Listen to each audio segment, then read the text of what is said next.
Welcome to the latest episode of The Independent. I'm Pete Sampson, joined as always by my co-host Matt Fortuna. Today's show, as we record this, one day away from the start of training camp. Jack Kiser joined the show to talk a little bit about what's it like being in the NFL and, sort of look back at his Notre Dame career and kind of where the captains and the leadership might come from in 2026 or 2025 for Notre Dame. So, Matt, I guess, as training camp gets going and Marcus Freeman is about to embark on, I think a pretty difficult encore, because it's hard to repeat one of the great seasons of my time on the beat with another one.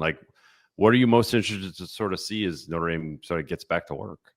Yeah, how the offensive line shakes out and recovers from the Charles Jagusah injury, maybe some clarity on just how long Jagusah will be out. And obviously quarterback. Keep talking about CJ Carr, but that has not been announced yet. You had your 10 most intriguing players list earlier this week on The Athletic, and Kenny Minchie was on there because he is intriguing, whether he's a starter or not. So getting all those ducks in a row before opening was a pretty daunting sleigh as far as first two games go, at Miami and at home under lights against A&M. I imagine game day will be in South Bend for that one too. There's got to be a sense of urgency with this team, and I think they understand that they cannot ease into the season. Yeah, it was something that you asked Jack in the interview about, what it's like to prepare in camp when okay, it's on out of the gate, and this is another one of those seasons. They haven't. It seems like more often they're starting with an opener with some real jeopardy to it, which makes, I think, training camp more interesting to cover from our point of view, and probably makes it more interesting to endure if you're a player. So, yeah, I think that Notre Dame, the offensive line is interesting to me. What the secondary looks like next to Adon Schuler. Is it Luke Talich? Is it Jalen Stroman? Is it Tay Johnson? How that rotation goes. And I think I'm also I don't think I had both of these guys on my list. Maybe I did, but most intriguing, but Bryce Young and Boubacar Traore, what that looks like. Because Notre Dame's had one good edge rusher. It's been a while since they've had, Julian Okwara and Khalid Kareem.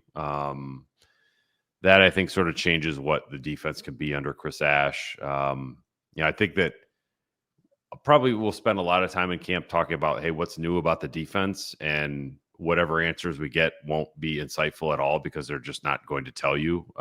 Nor do I think they maybe really know, at least in the first weekend of camp. But if we can spot some differences in the defense, and we only get one full practice viewing, that's Thursday, opening day.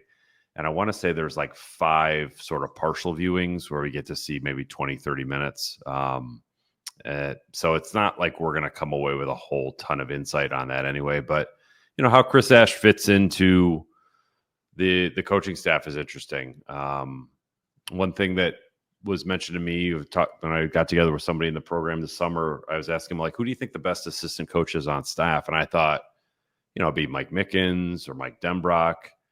And Max Bullough was the first name out of this person's mouth.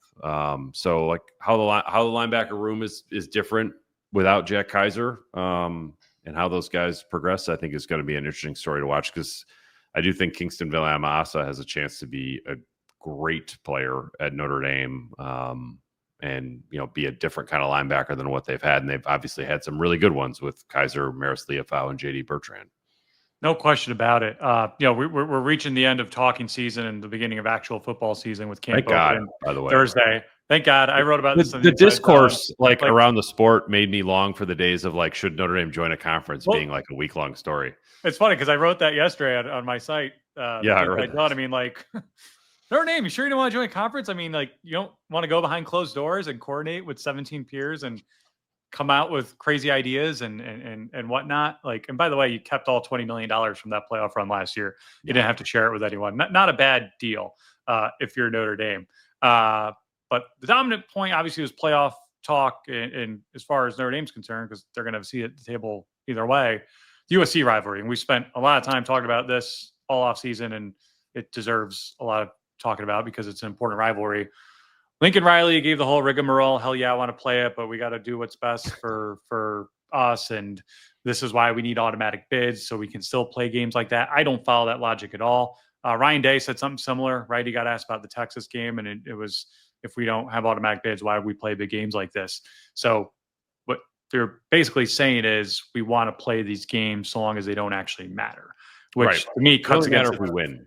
Cuts against the fabric of what college football is supposed to be about. Even Michigan players last week, yeah, congrats Ohio State on winning it all, but it doesn't count because you didn't beat us. And you know what? I'm kind of with them. Like, there's a reason Michigan fans want to buy those schedule T-shirts of Ohio State championship last year because it shows the loss to Michigan. And you can't convince me that that rivalry means what it used to mean if you can lose it and still win the national championship in that same season.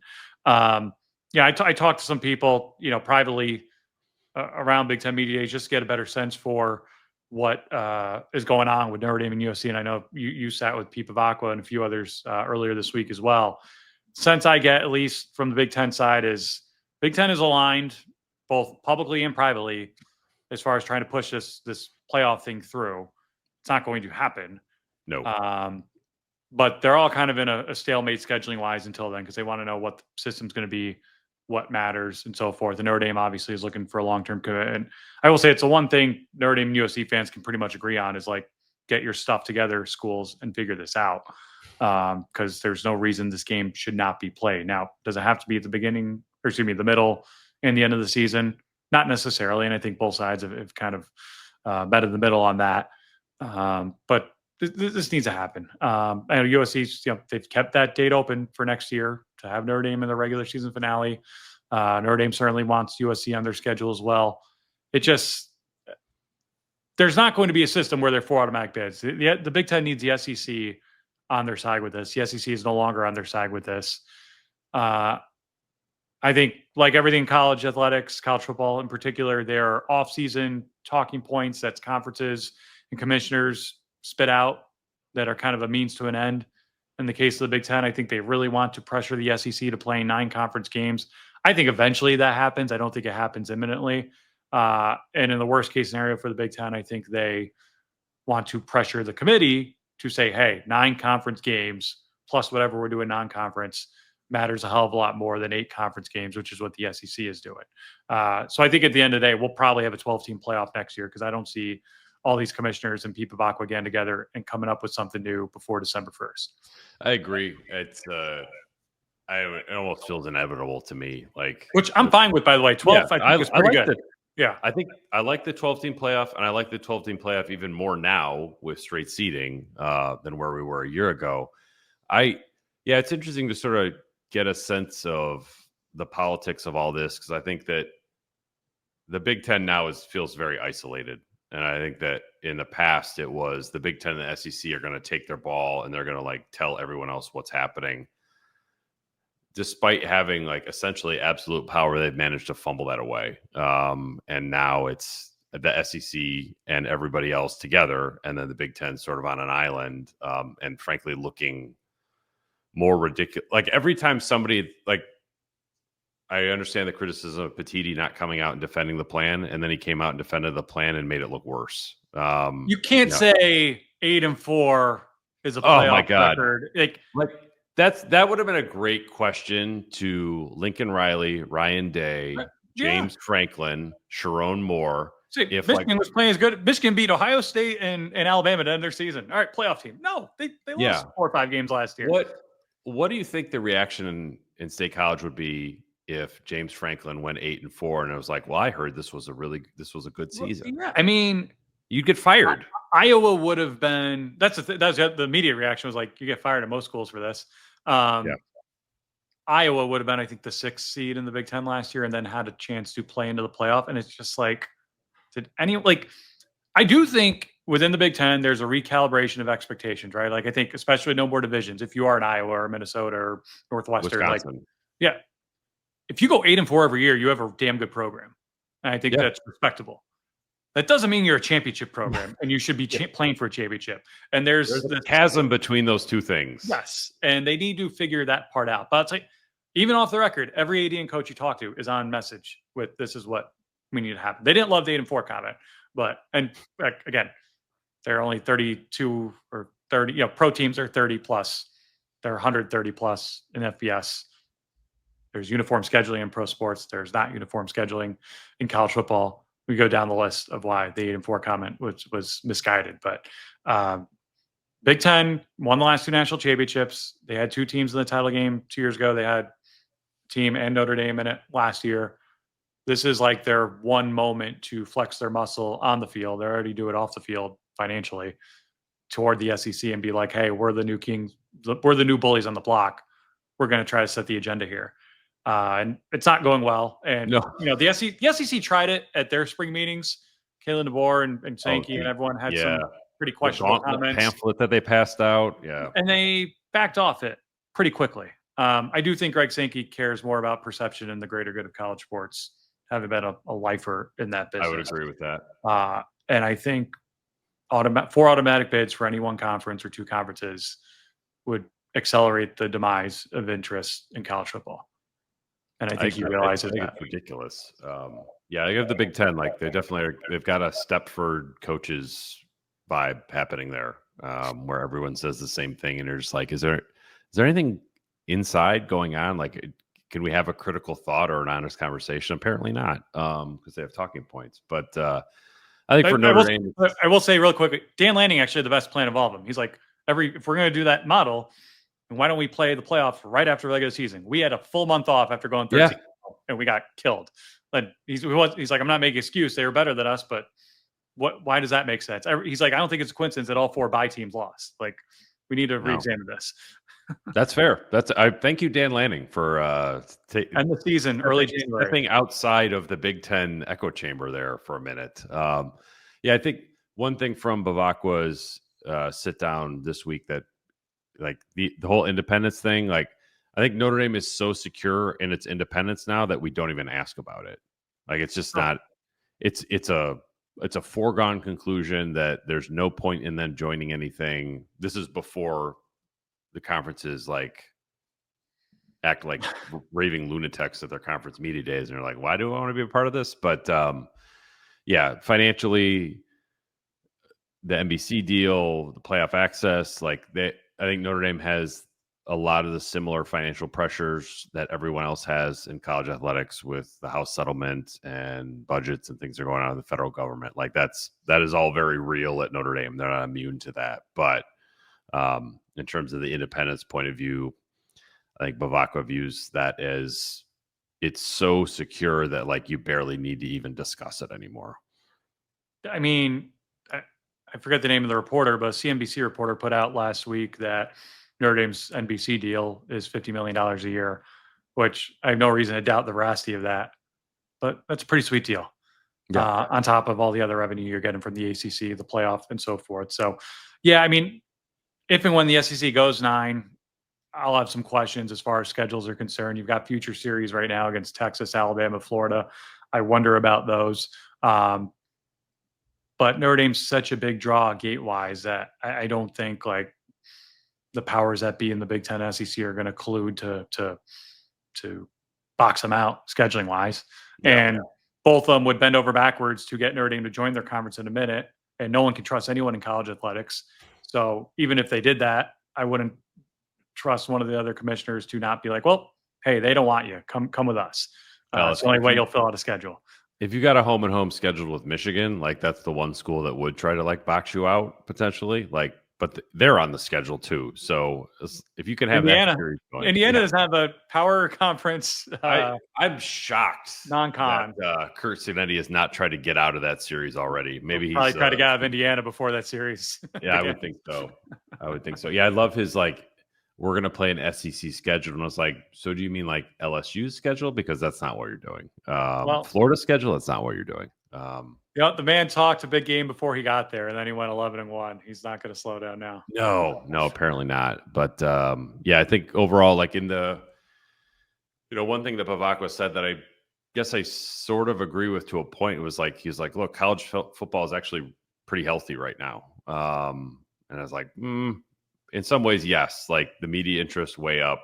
I think attendance is in a good place. The college football playoff, for all the backbiting that goes on, I thought was incredibly popular last year. Hopefully the talking heads don't have an assault on the playoff committee when it starts again this year that they sort of did with Indiana and like the other teams that made it when they thought that maybe they shouldn't. But I think, and maybe I'm in the silo of South Bend here, but like I get the sense that like people still really love college football. And that was like one of the questions that Bavacqua got yesterday was about, it wasn't for me, but like with the house settlement, like how do you get fans to still see college football as the way they've always seen it, like, the romanticism of it. And I'm just like, I don't think people care at all about the NIL stuff once the games start. No, not when these games start. The portal needs to get under control as far as the timing. That's fair. And whatnot. That part of it, I think, is what turns people off, at least in the offseason. But I don't think people are actively mad that players are getting paid. No. I'm certainly not. People like the playoff. Again, I think they could schedule it a little bit better. But the portal part, getting the portal window under control, preferably not in the middle of the playoff run, I think would be healthy for everyone. But yeah, I mean, I think a lot of this gets overblown. And look, you go back to every offseason me and you have ever covered when covered the sport. There's always something stupid that becomes a complaint point for about 9 months, which is why we can't wait for Thursday to get here, because it means we'll actually be talking about what happens on the field. Probably the last time James Franklin will come up a conversation with Notre Dame fans once Thursday comes and goes. So not with recruiting going the way it's going. Yeah. I think Notre Dame probably will come up with James Franklin more and more, but not in the reverse. I think Notre Dame fans will be ready to move on from the and I look, James Franklin I'm fine with him saying like everyone should be in a conference and everyone should play the same amount of conference games because like that's his opinion. But at least he saved it for Big Ten Media Day opposed to the day before the Orange Bowl, which seemed totally weird. So shout out for James Franklin for like nailing the timing this time. One shout out and suggestion from your humble co-host here. Rest in peace, Ozzy Osbourne. Bring back Crazy Train this year in his honor. I think we could all get a good smile out of that one. Maybe for the USC game, the last USC game, as far as we know, at night. I think that would be appropriate. We'll get to our Jack Kiser interview in a second here. Wanted to remind you all to subscribe to The Independent. You can find us on Apple, Spotify, or wherever you get your podcast. You can subscribe to our YouTube channel as well. Please leave a 5-star review and a nice comment if you're so inclined. And thank you to our sponsors at Obvious Shirts. I'm rocking it right now, the Domes on Domers t-shirt. Obviousshirts.com. That's OBVIOUSSHIRSTS.com. Great merch on there. Pod merch, coaches sayings, you name it. T-shirts, quarter zips, hoodies, crew necks, and more. Thank you to our friends Obvious Shirts for sponsoring the show. Yeah, that was one of the things I'm looking forward to the season. We'll have new Obvious Shirts sayings to put on these shirts, with whatever Marcus Freeman decides to come up with. Also, I thank our sponsor at Roback, RHOBACK.com. Use promo code Irish for 20% off your first order. Polos, quarter zips, shorts, hoodies, workout tees, officially licensed Notre Dame apparel. I think there's some dog bandanas on there if you want them. So Roback.com, RHOBACK.com, promo code Irish for 20% off your first order.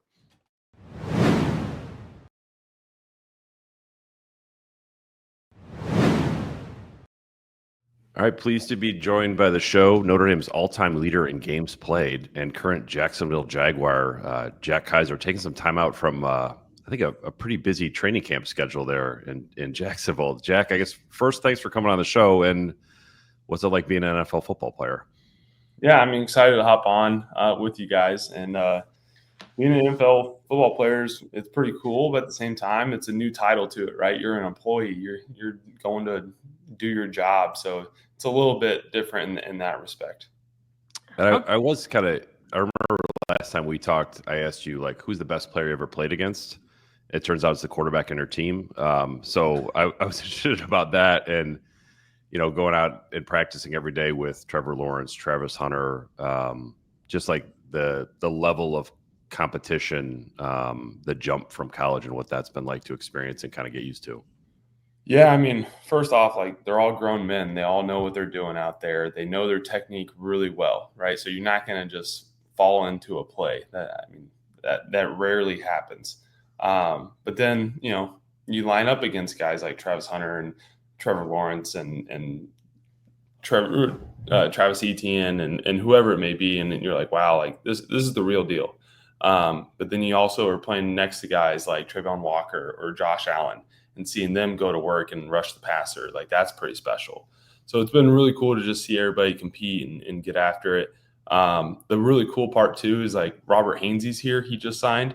And so there was a play the other day where I added on in a pressure and I'm matched up one-on-one against Hainsey, like the good old days when I was on scout team and he was, our starting, I think left or right tackle. So it's pretty cool to like have those moments out there and realize that like, wow, like I'm competing against the best and this is pretty awesome. Mentally, what's that change been like for you as someone who at this time last year was the old head who everyone was probably coming up to for advice and who had been through this 4 or 5 times before to rewire your brain, so to speak, and be the new kid on the block? What's that been like for you? Yeah, I mean, it's been a big adjustment, right? Like I was the oldest by far in the locker room, kind of the wisest, like guys came to me asking about the playbook. Like I had every answer, felt really confident in everything. Kind of there, done that before, right? And then you get here and it's all of a sudden like it's just a whole new wave, a whole new learning curve. And so I've been really fortunate to be in a linebacker room that has a lot of experience, a lot of wisdom, and a lot of maturity that are able to help me and bring me along. And so it's been a lot of fun. But at the same time, I am 24, almost 25. So it's not like I'm a 20-year-old, 21-year-old rookie who is still growing up. Like, I'm ready for this kind of step in life. And so it's been interesting. Like I'm the same age as some of the vets, which is, really cool. Like Hainsey said the other day, he's like, I still can't believe you're only a rookie. It feels like you should be, your second, third year in the league. So it's pretty funny. So as we're recording this, we're about 24 hours away from Notre Dame opening camp. And I was interested, it's like, as you look back on your time, here, like that first day, like, are you looking forward to the beginning of camp? Do you guys dread it? Like what's the most important thing to sort of manage getting through it? And maybe not just getting through it, but like, making a move during it if you're a Notre Dame football player. Yeah, I think for the most part, guys are really excited to get back. And the understanding of, all right, now it's time to play football. Because all summer you're doing, 7-on-7 or stuff on air, drill work or conditioning, but it's never truly football. And so that's like the biggest realization is like, hey, we got to go play football again. That's pretty awesome. The second thing is like, you got to kind of understand that there is going to be a suckiness to it, a physical suckiness where like, hey, like these are going to be long days where physically I'm going to have to go out there and grind on the football field. But then, mentally I'm going to have to last the whole day in meetings and whatnot and get every ounce of lessons or whatever you can from each meeting. Right. And so it becomes a physical toll on the body and the brain. And so I think you have to go in understanding that's going to be what it is, right? And just choose hard, as Coach Freeman says. And for younger players, that can be tough. But older players, when you've done it, you understand that like it's part of the process. Like it's what it takes. Like you're able to just step in and give it the most that give it everything you got. How much did that change for you over the course of your career? Obviously, going from a freshman who probably knew nothing to a senior who knew a lot. But last year's a 12-team playoff. You guys went into last season preparing to play all the way to the end of January. How was that workload affected in August and in July when you entered camp? Well, I think I was one of the fortunate ones, I like to say, is my first year we went to Culver. And so we were the last year. That was the last year to do that. And so I think that kind of shaped my mindset in a way that like I knew what the other side was like, or like I knew what it could be. And so, staying at Notre Dame and with all of our recovery stuff and like sleeping in nice beds, like that was cushy. Like that was soft in my head. Right. So like it was everything you could ask for. So like that kind of changed as we stayed along. Right. But just the whole evolution of training camp has changed a lot too. Right. Like we used to be 24 periods, 2 hours on the field, like grinding, and that's changed, right? It's like some days you're only out there for an hour 15 or hour 30. Like, it just depends. And, a lot more science has gone into, load management, making sure we're not burning guys out before week one. And then last year, like you said, with the introduction of the playoff, the 12-team playoff, you knew that, hey, if you want to go where you want to go, like, it's going to take, 2 extra months, and you have to be on, that's when you have to be playing your best football. And so we did change training camp to make sure that, like, guys weren't going to be physically broken by the time you get to the playoffs. And there's a lot that goes into it. And I think that, our sports science staff and Coach Freeman were really ahead of the game on that part. When during training camp do you know how good a team's going to be, or do you know before it even starts? I think like, the potential, right? Mm-hmm. But it's really hard because you're just playing yourself. And if you have a really good defense, you're sitting there like, well, is our offense going to be able to carry themselves? Or Right. if your offense is super explosive and is scoring all the time, it's like, well, is our defense going to be able to get those stops we need? You just don't really know. Like, like, the physicality part, right? You can see that pretty easily. You know who your stars are going to be. But, like, do you actually really know how you stack up against another team? You don't. And that's what's so cool about week one every year is you go in nervous as get out, anxious as get out. But at the same time, like, you're just so ready to go play someone else who's not on your team, and kind of see what your team's going to be for that season. You're obviously been around the block as far as Notre Dame is concerned. You played under Clark Lee, and you were there as upperclassman technically when Marcus Freeman got there as a defensive coordinator. What do you remember about the early days of that 21 offseason when he first came in as the new DC? And everyone who's been asked some version of this question said the seeds were planted. They knew this guy would eventually be a head coach somewhere. How did you kind of get a sense of that early on when you got introduced to him? Yeah, I mean, starting with Coach Lee, I think you saw such a professionalism. You saw such a philosophical way of coaching, right? And you instantly saw that leadership qualities in Coach Lee, right? Like, that was just a given. And so when he became a head coach, I was like, yeah, of course. Like, everybody knew that was coming someday. And then in walks a guy like Marcus Freeman, and in his first defensive unit meeting, it was like, holy crap, like, this guy is a true leader. Like, this guy has a passion to him. Like, this is the real deal also. And so, like, first off, the ability to have 2 DCs, one leave and bring in another one that has just that same leadership quality and ability to kind of galvanize a group, like, that's really impressive. And for Notre Dame to be able to do that, says a lot about the program.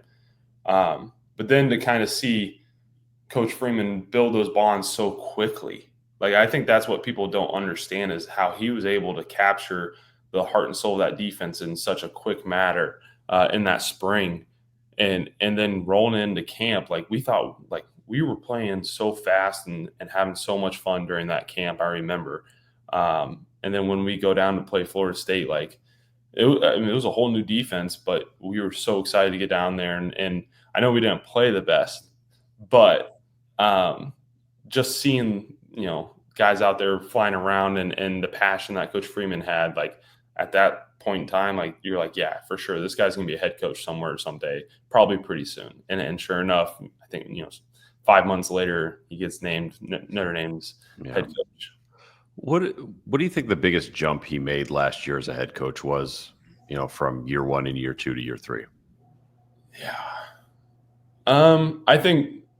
I think Coach Freeman's biggest skill is his ability to adapt and learn and be able to take wisdom and experience from other people, right? Because he hadn't been a head coach before and he hadn't done this and hadn't done that, but he knew people who had.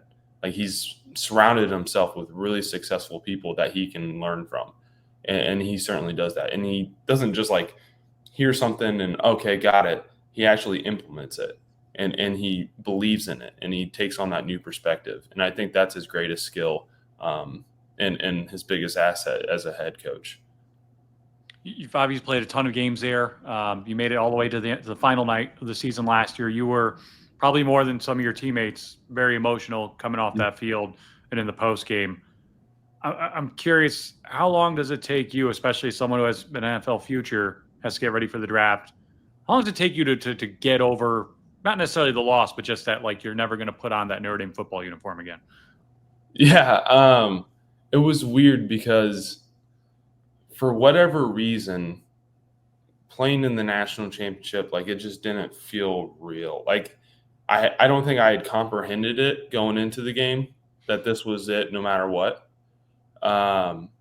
Because I think that whole playoff run was such an emotional toll. Like every week, right? You're just kind of going through that. So by the time you get to the national championship, you're kind of numb to it, and like going into the game and during the game, right? But I remember like that last play, right?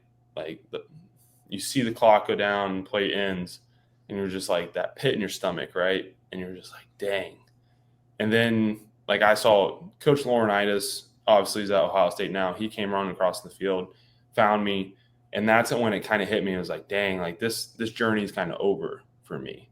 And I remember Riley Mills coming up to me and like, he's one of the guys that stuck around for another year with me, so that was really important. And then it like every moment from there on, it just hit me harder and harder and harder. Like you go into the locker room and the offensive linemen are like, waiting for you, and then all of a sudden, like that hits you hard, right? You kind of go through that. You see your coaches, of course, like realizing that's the last time. You go do the press conference interview, right? Try to calm down, get all set. Get through that, go back in the locker room. Everybody's pretty much showered, changed, like gone. And I go to take off my shoulder pads. And that's when it like really, really hit me. I had every game, Chris Bassett comes over and helps me take off my shoulder pads because my jersey's so tight. Like, and that was the last time he was going to do it with me, and I lost it with him. And so like it was just, I think that idea that I never even put that thought into this was going to be the last time wearing that gold helmet. And then all of a sudden it was like that. And it just hit me like a wave. And so, I mean, but at the same time, that's the beauty in it, right? Like, that there's so much emotional toll that goes into preparing and working your tail off that when it's taken away and it doesn't end the way you want it to end, it's going to be, painful, but it's, it is what it is.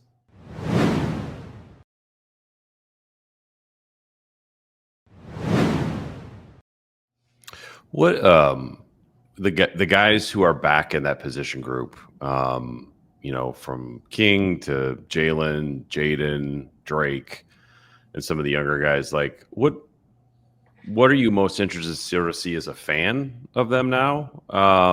And like where can that group sort of take the position group? Because it's really a big, it's been you, JD, and Marist for since 1987 here. Like what does that group look like without you guys finally? Well, I think the really cool thing, I've had a really unique, point of view to where I've seen Drake develop, right? Like I think he's a completely different player than when he showed up. Like I think anybody can see that. And this is the year for him to put it together and be that big time guy, right? I think just in the one season that Kingston was here last year, the amount of change you saw in him was unbelievable. And I'm so excited to see him move forward, right? Sneed, it feels like Sneed's been around forever too. I like for whatever, like it just seems like he's been around with me the whole time I was there. And to see him grow as a person and as a player has been unbelievable. And I think he's primed for a big season. Like Jaden, I don't think Jaden Osbury gets enough talk about him. Like the amount of skill he possesses and the growth he's done and the way to find, way to get him on the field and find ways to make him make plays. Like I think that's a real asset.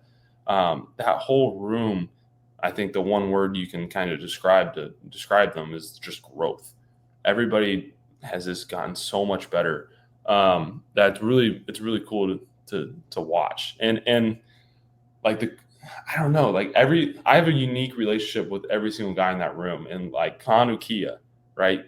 Mm-hmm. He was here back in 21 with me, leaves, comes back, gets hurt, like all that. And now he's finally trying to get back healthy and get in the mix. And I think he's a heck of a ball player. So it's been really cool to kind of see the evolution of the room and the growth of each individual for sure. Jack, you did a interview with Pete shortly after you graduated, and when he asked you for captain suggestions, Steve Angeli was one of the first names you said. Yeah. Obviously, that's not going to happen. But who? Pete and I have had this discussion all off season, right? Like last year, we knew you, we knew Riley, we knew Howard was a candidate. We knew that we had to cut names as far as like who's going to actually be named captains. Whereas this year, younger roster, a little harder to at least from the outside looking in, ascertain where the leadership's going to come from. Yep. Where do you see it from your vantage point? Have been in the locker room with these guys? Well, I think it's a unique year because there's a lot of young leaders, right? Or a lot of young guys who want to step up and be that guy, be that leader, and you need that. And it was unique for me because I was fortunate enough to stick around and train through the spring for pro day at Notre Dame, and then I came back this summer when I had my break and trained at Notre Dame again. And so I was around those guys, got to see those guys, interact with them. And I think, one, you got a lot of leaders on the offensive line that I think, are going to be able to kind of push that offensive unit forward. I think the transfers that came in all have that confidence and that leadership component to them, which is like very valuable when you bring in a guy who only has 6 months to get to know the locker room and sometimes less. And so I think that's important, that to recognize, hey, these transfers are coming in, but they are the right type of people. And we had that last year with Riley and Bo and all of the guys, right? And then on defense, I think you got a lot of guys that played a lot of ball, right? Like Don Schuler in one season played a lot of ball. And he's a guy who's very vocal and going to hold people to a high standard. And so I can see him being a leader out there, right? Drake Bowen, like he has that desire to be that guy, to be the dude on the field, right? To be the green dot, to be the captain, whatever. Like I can see, like he's always been continuing getting better and holding people accountable and holding people to the standard. I can see him being that guy, right? And honestly, like it only takes like a switch. Like,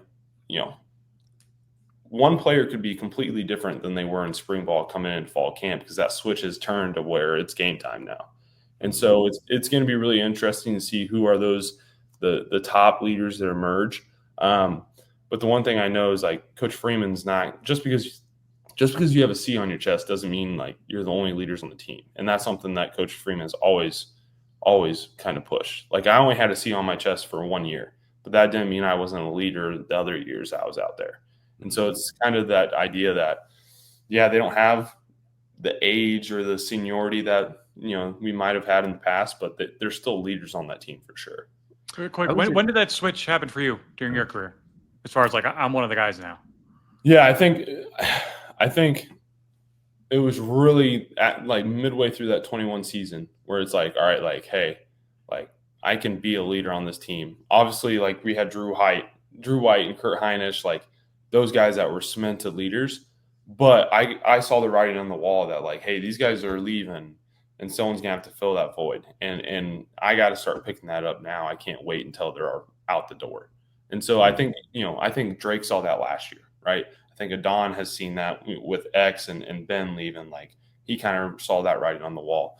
And so I think, those that can always be developed and grown and get more confidence as a leader, but the desire has to be there. And those two certainly have it. One thing I asked Marcus about this in May about like the summer and like getting guys to lead. Yeah. And he talked about sort of, I don't know if you guys still call them SWAT teams, but like the off-season training pods, like each one has a leader. And I thought Marcus' point was interesting. He was like, if somebody on your group screws up, misses class, misses a lift, is struggling, whatever, like I'm not going to go to that guy. I'm going to go to you as the leader of the group because you've got to solve that problem, not me. Do you have any like good examples of that, or like how that leadership development in the summer actually happens? Yeah, I mean, that's been something we've done for a long time, and it just puts the onus on the leaders, right? Like I got to hold myself to the same standard as everybody else, but at the same time, like I got to worry about my group. And if something isn't held or done the right way, like I have to be the first one to speak up, and it's on me. And that accountability as a leader, right? And so I think it's a great way for the coaching staff and the strength staff to kind of put that on the players. And that's how you kind of create that player-driven program, right? But then you see that translate to the season, right? Like we lost against Northern Illinois, and it was Coach Freeman coming to the captains, and the captains going to Coach Freeman and having that discussion, and then the captains going in the locker room. It wasn't Coach Freeman having to yell at everybody, like create this big thing, call in players. Like it wasn't that. It was a player-driven kind of movement. And I think that's where you see the most impact and the most success when you're challenged with adversity, is when it's, the player stepping up to the plate, not necessarily the coaches forcing guys to step up to the plate. You guys played a huge opener last year, obviously at A&M, huge opener for the guys this year at Miami. How different is camp? How different is the preparation for the season when you've got a losable game in week 1 and you're not playing, an underwhelmed opponent that you're going to beat? Yeah, I feel like every year we've always had a big week 1. At least from my experience, I've always thought it was a big week 1. But it does change the attitude of camp, right? Like you don't have a warm-up game. You have to be ready to go from day 1. And it just adds the motivation and the excitement in camp. It really does, right? When the dog days of camp start hitting you, you realize that, hey, like it sucks now, but at 7:00 on week 1 on that first Saturday or Sunday, like it's going to be worth it. And I think last year, like we knew that Texas A&M was going to be hot. Like we knew that. So when we were practicing in the heat at Notre Dame, like that was the same thing we were telling ourselves. Hey, it's gonna be hot at Kyle Field. Like we got to be ready for this. Like we can't think this is bad. Like this is kind of that extra motivation, that reason why to push harder for sure. Last for me, but like I've asked a bunch of people around Notre Dame this, whether it be Marcus Freeman or Pete Pavacqua, just about like why Notre Dame is in a better position to have last season happen again, like why that kind of season feels more repeatable than maybe it did, I don't know, your sophomore year or junior year. And you may disagree with that, but like I was interested if when you look at the program as you were here this summer and working in the spring, does it feel more like getting back, knocking on the national championship door is more likely to happen again than maybe it would have a few years ago? I 100% agree with that. And I think first off, you look at this team compared to last year, right? Like you have to have a lot of things go your way. Mm-hmm. And we did this past year. But the team coming this next season is, I think, more talented than what we had last year. Raw talent, pure talent, right? Now, can they build that identity that we had on offense and on defense? Because like when we made that playoff run, we knew exactly what we were going to get from our offense. We knew exactly what we were going to get from our defense and how we had to play together. And we knew what our identity on special teams was, right? Like we knew how to be that complete football team. This team has a ton of talent and a ton of guys back, but can they build that identity? Like that's going to be the big question. And I think the important thing is like you have that blueprint of what got us there last year. You have that belief, that confidence that, hey, we're not, just another Notre Dame team that can't win a New Year's Six Bowl or, struggles in the big games. Like we've been through that. We've experienced it. Like I've been on both sides of it now. And so I think there is that confidence that we can go and win against anybody on any given Saturday. And so I think that's huge in pushing the program forward and making it to where it's a annual contender in the national championship conversation. But it all starts with the talent, right? You got to have the Jimmies and Joes to go out there to execute the X's and O's for sure. Awesome. Well, Jack, really appreciate your time. You're a busy man right now. Good luck during your first NFL training camp, and we'll see you on Sundays this fall. Appreciate you guys. Thanks for having me on.